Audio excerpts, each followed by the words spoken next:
Hi and welcome. Today is Sunday, February 17th, and we are looking at the vibrational energies and frequencies around us today. And for this week, how we can best utilize them, not just for today.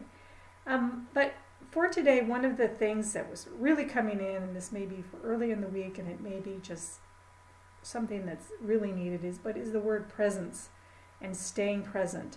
And being present, and that's staying present in your own physical being. I'm seeing a lot and doing it myself a lot, of us just getting outside of ourselves, looking outside of ourselves and not staying present within ourselves. Because sometimes when we stay present, it's uncomfortable. And when we feel uncomfortable or we feel tense, we naturally look for some sort of resolution for that tension so that we're not in that uncomfortable state anymore. And a lot of times what we end up doing is finding some quick and easy resolution for the tension. We run off and talk to somebody else about something or this or that. But it isn't really resolving the tension. It just blows off enough steam so that we're in a comfortable space with it. We can put it aside and we really don't have to deal with it. But it's not gone. It's still there. It's still stuck in our energetic body, in our physical body, in our energy, because we're not staying present to it. And this is how we get these, over a lifetime, these ingrained patterns. And so right now, presence to me is coming up as being willing to stay present when we start feeling some kind of pressure, we get triggered, or we start feeling some kind of tension around something, and it's really stay present with it and feel it. And rather than looking for a quick and easy kind of fix that doesn't resolve the issue, so being present with it enough so that you'll actually do something that will really create some sort of resolution to whatever discomfort you're feeling. You'll process some sort of emotional pattern, or you'll take some sort of action that's true to the path of really moving through whatever this uncomfortable feeling is, and really being with that feeling and feeling the feeling rather than trying not to feel the feeling and just putting it aside and pretending it doesn't exist anymore.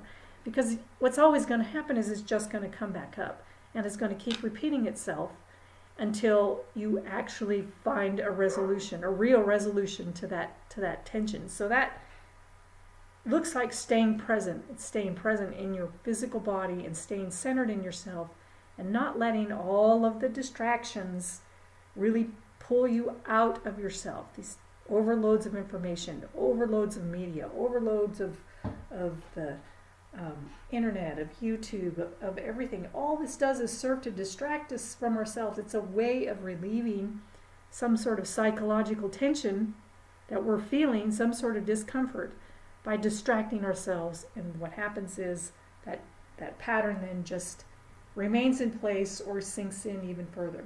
So that was one big thing that was coming in, and I feel like this may have to do with the grand Valentine's Day on the 14th, which triggers pretty much everybody. I don't know anybody that doesn't get triggered by Valentine's Day in some way, shape, or form, to follow some sort of pattern, or to do what we think we're supposed to do around Valentine's Day, or what we're not supposed to do, or to do this or to do that. It's a strong ingrained program, at least here in the United States, especially from a young age. When we run out, we bought those little teeny tiny cards and we would give them to all of our friends, and then we would count how many we got, and we would, this was our programming. I don't know if they do that anymore. I don't remember seeing those cards in the store, so it'd be nice if they let that go. But still, it's an $18 billion industry, and everybody gets triggered. We're like mad people on Valentine's Day. So, I feel like that may be part of what's coming in, because I've seen a lot of people, from really in the last week being really, really triggered. But the beautiful part about it was, and I feel like this is the second piece of this week, what the resolution to that tension is about self-love and self-value. And I feel like that is part of the energy in this week, is staying present and then really being willing to go into our value issues our self-esteem issues, how we really feel about ourselves, and try to move into more of a state of acceptance, or at least awareness of how we truly feel about ourselves inside, and where our level of self-value is, and how that's reflected to us in our lives. So I feel like those are the big themes of the week, and I'm going to go ahead and use the frequency tarot cards this week and see what they have to say to us, because the other thing that's coming in around this whole value is that there's a lot of change going on, and a lot of holding ourselves back from change through our patterning. We're holding ourselves back because we don't believe in ourselves, and we don't see our own potential or see our own possibilities because of this lack of self-value or lack of self-esteem. So we're our own worst enemies. So let's see what the frequency tarot cards have to give us for this week. We'll look again at the Monday, Tuesday, Sunday, Monday, Tuesday, Wednesday, Thursday, and Thursday, Friday, Saturdays. So the first card off the deck is the Mother card, which when this card comes up to me, is about really nurturing the self and loving the self. There's really a special, of course, connection to the mother energy and the depth of love that's typically involved in the mother. And this, really looks like, to me, like the womb space. So it's really about comforting, to me, this is about comforting the self and tapping into that mothering self-love energy for the first part of the week. I feel like this really confirms what I was just saying. And then for the next, awesome, for the Tuesday, Wednesday, Thursday, we've got, the alignment card.